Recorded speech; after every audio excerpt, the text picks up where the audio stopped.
అందరికీ నమస్కారం. పురాణ శ్రవణం ఛానల్ను సబ్స్క్రైబ్ చేయండి, లైక్ చేయండి, షేర్ చేయండి. ఇప్పుడు శ్రావణ మాస మహత్యంలో 6వ అధ్యాయంలో సోమవార వ్రతం ఎలా ఆచరించాలి, దాని ఫలితాలు ఎలా ఉంటాయనే విషయాన్ని గురించి మనం చర్చించుకుంటున్నాం.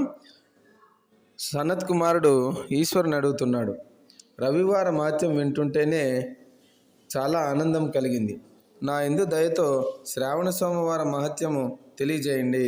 ఈశ్వరుడు చెప్తున్నాడు, ఓ సనత్ కుమార, సూర్యుడు నా నేత్రం కాబట్టి ఆ వారమంతా మహిమాన్వితమై అయింది. ఉమాసహితుడైన నేనే సోమగా చెప్పబడుతున్నాను. సోమవారం నా స్వరూపమే. సోమ అనేది చంద్రుని యొక్క పేరు, అంతేకాక రాజుగా కూడా చెప్పబడుతున్నాడు. యజ్ఞ సాధనంగా కూడా సోమ శబ్దం చెప్పబడుతోంది. సోమవార వ్రతం చేసేవారు రాజ్యాధికారులవుతారు. 12 నెలల్లో వచ్చే సోమవారాలన్నీ శ్రేష్టమైనవే కాబట్టి అన్ని సోమవారాలు వ్రతాన్ని ఆచరించాలి. అలా సంవత్సరమంతా చేయలేని వారు శ్రావణ మాసంలో వచ్చే 4-5 సోమవారాలు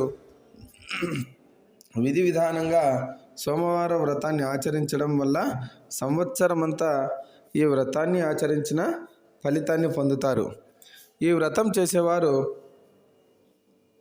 ఈ వ్రతాన్ని విధి విధానంగా ఆచరిస్తాను, దానివల్ల శివుడు ప్రీతి చెందునుగాక అని ఉదయాన్నే సంకల్పించుకొని సాయంత్రము రాత్రి శివుని పూజించి ఏకాగ్ర చిత్తంతో ఈ కథ వినాలి.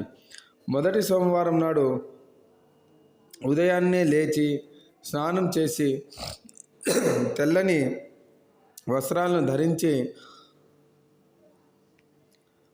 పూలను సేకరించి పుష్పాలతో షోడశోపచారాలతో శివుని మూలమంత్రంతో పూజించాలి.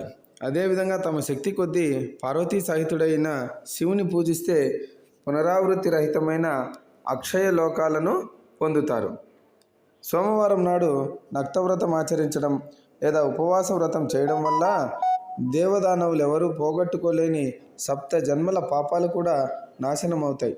ఇహలోకంలో సకల భోగాలు అనుభవించి విమానమును అధిరోహించి రుద్రలోకాన్ని చేరుకుంటారు. వెండి వృషభంపై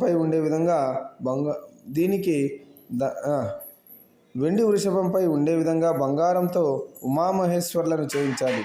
సర్వ సౌభద్ర మండలాన్ని ఏర్పరిచి దానిపై 2 తెల్లని వస్త్రాలతో ఉన్న కలశాన్ని స్థాపించాలి.